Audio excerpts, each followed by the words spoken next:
This is Business Talk.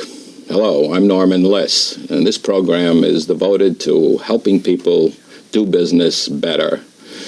Join us every other week at this time as we talk to people about the ways that they can improve what they're doing and learn from others. This program is produced with the cooperation of the members of the Association Group, which is organizations in Westchester and Connecticut that are devoted to professional people and finding ways that they can gain from each other. Today we're fortunate to have with us the presidents of 4 of these groups, and they are Jordan Anderson, who is the president of the International Association of Sales Professionals, Michael Kitt, who is the president of the Advertising Club of Westchester, Risa Hoag, who is the president of the Westchester Association of Women Business Owners, and Robert Buchanan, who is the president of the Professional Photographers of Westchester and Fairfield. Right.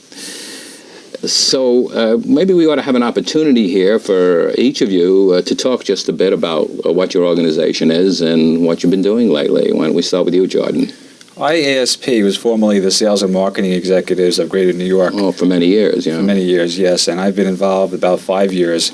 And right now we're facing kind of a public relations problem, or challenge is probably a better word, in a sense of educating and informing people who IASP is. It was started back in 1932 by Thomas Watson Sr. of IBM. So that was in New York, of course. Yeah, I believe so. And you're the president of the Westchester chapter. Yeah, I wasn't around back then, so I can't tell you. The challenge, again, is to bring forth what the new organization is. And as president, again, of the Westchester chapter, the whole change about the economic climate and the demographics of the organizations and businesses that are up in Westchester, where it used to be a lot of the large organizations who were members of the sales and marketing executives, we're now reaching out to the small to medium size and the so-called entrepreneurial ventures that could be 1 to 3 person businesses. So we're in the process of reinventing ourselves. And that fits in with generally the focus of this program, which is addressing the needs of smaller businesses, and we'll talk more about that later. Michael, what about the Advertising Club of Westchester? Well, the Advertising Club of Westchester is a group of advertising professionals consisting of advertising agency heads, corporate advertising departments, photographers, copywriters, public relations executives, printers. May is a big month for you, I know, because you've got your annual awards program, and this May, of course, the fact that you're paying tribute at that awards dinner to some people who've been members for 20 years. So the organization's been around for a long time, hasn't it? Yes, I believe this is our 26th annual awards dinner. And the awards is very interesting because we kind of honor or award excellence in advertising and creative skills to our members and people in the community that enter pieces, and we judge them with using outside judges outside of the community. And that awards is open to members and non-members. Yes. Yes, as long as the work is produced for or in Westchester. That's correct, yes. Yeah. Risa, I guess you've got the organization with the longest name, Westchester Association of Women Business Owners, known as WABO. That's right. I commend you for getting that right. It's often misnamed. But yeah, we have about 220 members, and they range from one-person businesses on up to Lillian Vernon, who's a member. And basically, WABO was founded 15 years ago to provide a network of information and support to women in business. And we do that through our monthly meetings and through our quarterly newsletter and our annual directory. And this September, we have our 15th anniversary celebration, which is very exciting. And we will be holding this as a fundraiser to create seed money for the new WABO Education Fund, which will be to put on seminars, half-day and full-day seminars for our members and the public. It's an interesting subject. Women, there are several in the association group, there are several organizations which are women's organizations, and that's something that this program will be addressing in the coming weeks and months as we talk about the special needs that women have to belong to associations and also the problems facing business. And Bob Buchanan, let's talk about photography. Okay, Commercial Photographers of Westchester and Fairfield was, we founded it 5 years ago this month, and it was to open up communications amongst the local photographer. There's always been 3 national and large organizations, ASMP, APA, and I think it's Professional Photographers of America. They all informed and educated, but on a much larger level. New York City is the closest chapter to 2 of those, which deal with a lot of the larger name photographers. We didn't have that. Our problems and our business is unique to this area. So 5 years ago, myself and another photographer, John O'Donnell, decided to get together, form this organization. It was very difficult because photographers are fiercely independent and competitive, and we're afraid to talk to each other. And 5 years ago in May, we got together in a restaurant in North White Plains and Continuing 11 photographers, yeah. But that's really true of all of your organizations, the fact that the people who are members of the organization are competitors, and they join together for the purpose of helping each other, but still remain very competitive. And I think that's something that's very interesting about this type of organizations. WABO's a bit different. We have 70 different fields represented, which is one of the things that people like about WABO, is that you aren't just with PR people or, whoever. You're with 70 other different people. So our members really sell to each other, which is nice. So it's a little bit different than the other groups. Well, maybe with the photographers, but the advertising club people do sell to each other as well. And certainly in IASP, there certainly is a great deal of that going on because the people are salespeople, basically, in different businesses. And I guess it's very hard when salespeople get together and not to sell. One of the things that happens with this association group, with these 9 associations that belong to it, is the fact that twice a year the members of the groups get together in what's called a networking party. And so people in the different groups can mingle with the others, and they do network a lot. Is networking a prime objective of these organizations? Yeah, absolutely. It is for WABO. It's even in our mission statement. Provide a network of information and support. And in fact, our members sometimes say there's too much talking and stuff going on in the beginning from all the board members that they want to see more. They want to have more time to network with each other. And most of the people say that their business comes from referrals, that it's not. So much advertising. Although they certainly do advertise, but a lot of it is networking. Yeah, networking is a very interesting subject. Is there an art? Is there a technique? People who are watching who do go to these meetings, is there a good way to network and a bad way to network? I think it's one of these words that have been. I think it's similar to the word empowerment that a lot of people are hearing these days. It's one of these terms that it's been going on for years and years amongst good salespeople and business people, no matter what field you happen to be in. And networking is becoming the buzzword, so to speak, the way empowerment is a word that kind of means self-esteem and how you feel about yourself. The answer to your question is yes, there are good ways and there are not so effective ways of doing it. Such as? And I think... I'll get to that. I think the byproduct of a lot of the meetings and the emphasis is that when you go to whether it's a luncheon or a breakfast meeting, you're going to meet good contacts, whether it's networking or whatever you want to call it, people interaction. So I think it's a very, very core element in membership, attracting members and retaining new members. As far as the effectiveness of good networking, I think it's really sharing the genuineness of one person's self, and I don't think there's a school book way to doing it. I think it's like a marketing campaign or advertising campaign. If you're projecting really who you are, and that comes across as a very unique and very genuine way, I think you're going to successfully network. Yeah, but since this is a program that's a how-to program, I've been to meetings where there are people who just hand out cards and think that's networking. They hand out as many cards as they can. I've been to meetings which are of individual groups where someone from a company that is a potential customer will be besieged by cards, that they'll get so many cards from people who just shove them out. I remember one man who I brought to a meeting one time came back and he had a stack that thick of cards. He couldn't remember who they were, but people just shoved cards out. Now that to me is bad networking. I think that Jordan mentioned, your personality and the personal touch is very, very important. You can't really measure a success of a meeting as to how many cards you got or how many cards you handed out.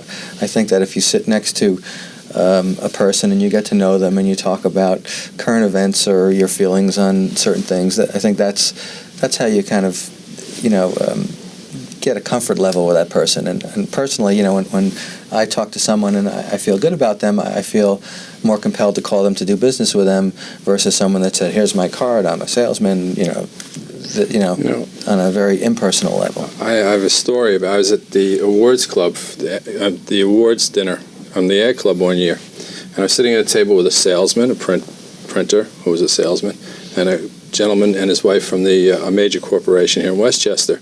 And he and I and our wives hit it off and we're talking, and this salesman from the printers was hitting on this guy all night long, just pushing. At the end of the night, we talked about everything but business. My awards were up there. He saw what I did. I didn't think I had to sell him. And he was there to receive his awards. He wasn't really there to be sold. And at the end of the night, we walked away and said, "Hey, give me a card. I want to do business with you." He said, "You didn't hit on me and push me all night." He's like, "That other guy, that's all he did." So I think it's got to be personal, whatever's personally good for you. But I think a hard sell is destructive.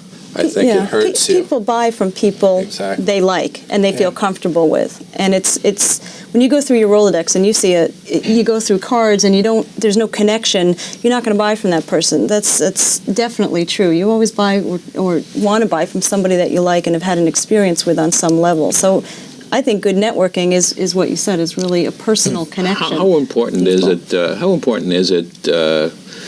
The way you look, the way you're dressed. The fact is, now here, just the five of us here. Bob is not wearing a tie. Michael is wearing a loud tie. I'm wearing a loud tie. Jordan is conservative with a handkerchief in his pocket. You're wearing I have red. my Power Red on. Power red on. How important is dress in your contacts with potential clients and with present clients? I just want to add, one man said to me today, he had something for me, and I said, "I'll drop in and get it." He says, "Well, I'm dressed casually today. I'm not wearing a suit and a tie."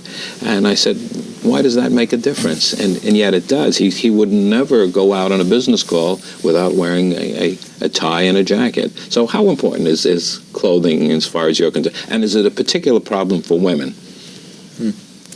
I feel that clothing is very important. It gives a perception of who you are just by looking at you without even opening your mouth. And I feel that certain types of situations I dress differently for, but generally if I'm going to make a presentation or seeing a client on a corporate level, I'll always wear a suit and tie. I deal with a lot of schools and nonprofit organizations and museums, and I might dress slightly differently for them, especially if it's the servicing of a job versus introducing myself for the first time. So, and I think it's very important to dress towards the people you're doing business with. If you're going to see a major corporation, you should dress accordingly. But interestingly, I have a few major corporations that I do business with, and they have these dress down days once a month on Fridays. Gannett Newspapers is dress down day every Friday. And they always catch me off guard. I walk in like this, and they're all in jeans. I think it's what you do too is important. If you're a salesman or an attorney, they're going to dress a certain way. I'm a creative individual as well as sales. I used to, as I've related this story, I used to pitch accounts as a photographer, creative source, in a three-piece suit. I mean, I got a lot of respect and no work. You walk in there, especially to corporates, they don't want to deal with a corporate individual as a photographer. They want somebody a little bit more loose, a little bit freer, and it's really dress for success depends on what you do and who your clientele is. Yeah, it also depends on who you're. Sometimes I'll gauge it by how the person, if I've met them a first time, I'll gauge it by how they're dressed. In other words, I don't want to overdress for somebody if that's going to make them uncomfortable, and vice versa. I don't want to underdress if that's going to make somebody uncomfortable. So sometimes you can try and gauge it if you've met somebody previously, and try and see what personality type they are. It goes along with body language. They say you try and emulate somebody's body language. If they lean in, lean in. If they, whatever they do, you try and do something similar so that they feel comfortable with you. That's supposed to help. So I sort of carry that through with dress as well. I think also it depends on if I'm going to go see a woman or a man. If I'm going to go see a woman, I'm much more sensitive to what I wear. They're more attentive to clothing and things like that, as a generalization. Okay. Men, How about the other way around? Some men do pay attention to clothing, but it's not as many. Yeah, but how about do women? Because we know about the fact that women are judged differently by the business world. Do women have to dress? Do they have a different basis for dress code? Well, I'd like to ask these guys what your perception is if I come into your office dressed like this, or if I came in dressed much more casually. I think it has to do a lot with the persona, as we were talking about with networking before. And it's hard because I run an advertising business, and there are times where I have to be careful. And I used to have my hair a lot longer, as you remember, Norm. So it really varies, but I think it's hard to make a generalization, and I think it's like anything else with balance in business. I've called people up and I've said, I have to run over to your office, but I'm wearing jeans and sneakers today. Is that okay? So they said, yeah, come on over. As far as it's very basic. I think hygiene is one of the elementary things. I think if you have a nice, neat appearance, you can get away with the way Bob's dressed, for instance, today. And also knowing Bob as well as I do, I know as a professional. But you're judging on two things. You're saying, number one, knowing Bob as well as I do, and second of all, you can get away with that quote. But Bob is saying that it's an asset to dress casually. You mentioned the fact that you wore your hair longer and now you wear it shorter because of the type of work you're doing. Bob is wearing his hair longer because he finds that's better for him in being a creative person. So there are no rules. But I don't want to lose the subject of the problems that women face. I think each situation is different. I think sometimes we feel like we have to work harder to, like I wouldn't have shown up today in jeans, and I'm a creative type, I have a public relations firm, but I wouldn't have shown up in jeans just because I feel as a representative of women in business, I should, be a certain way, dress a certain way, be perceived a certain way.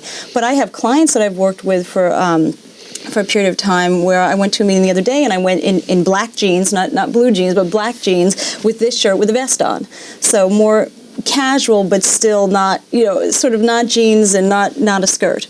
So I think what we're sort of saying is it's individual. I think that women still need, in some cases, to work a little bit harder. I don't think that's always true with women selling to women. If I know I'm selling to another woman, I don't feel like I have to work as hard. And so it's not that I don't it's not that I don't dress as hard or I won't dress up per se, but it's a little bit more relaxed women selling to women. It's a little bit easier.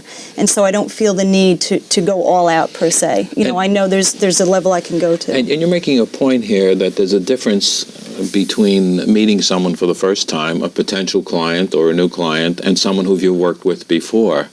So you have to establish something on that first impression. Mm-hmm. And then determine afterwards what the level of the relationship is going to be. One of the greatest sources of business, you've pointed it out, I certainly know it from my own experience, is recommended business. The best business is not business that you solicit, but business that solicits you, and that comes through recommendations. How does one position oneself to become recommended? I knew a company several years ago that never solicited new business. It solicited one member of the firm, talked to people who are in a position to recommend, and said, I'm soliciting your business. No, not yours, but business that you may recommend. And that's how that company grew, just by soliciting, recommending people. How does one go about getting people who can recommend? What's the technique? I think that there's certain obvious things there that basically if you have a large amount of goodwill, if you take care of your clients, if you go that extra mile, you provide a good value for your services or your products, people are happy with you, they'll recommend you. It just kind of goes without saying. I think that is that sufficient? Is it sufficient just to do a good job and hope that your client will recommend? How do clients feel about sharing you with someone else? That I don't want to water down the time that this person can spend for me. Therefore, I'm not going to recommend that person. I actually had a funny situation where I was working for a law firm, and the law firm recommended me to another law firm. And I said, well, thank you, but if I'm working for you, I'm not going to work for another law firm, not in this immediate vicinity, because it's sort of a conflict of interest with PR, because you may be pushing one story and it may be a conflict. So I thought that was very interesting that they were, willing to recommend me to another law firm, the same business. But I think if people think you're good, they'll recommend you. I haven't had any problem with people feeling like they would dilute the... My business is a little different. I deal with art directors and people like that, and they tend to be very territorial, and if they have a good supplier, they try to keep them to himself. But then again, it depends on the art director who we're dealing with. I mean, if the art director is very secure, then they'll recommend. But if they're not so secure, or they feel as though they're competing for the same accounts, and they know I'm giving them good service, they in turn service their client, they might not want their competitor to have those capabilities. I bring a certain amount of competence with me to my work, and I get involved in a whole project with many of my clients on a conceptual, right at the conceptual level. And a lot of people don't want to share me, and I'm just like one of the best kept secrets. But how about non-clients for recommending? We're talking about satisfied customers, but what about how do you reach out to someone who's not in the business? What are good sources for people to recommend? You're an advertising agency, you're in the printing business, you're in the public relations business, you're a photographer. It's going that extra step.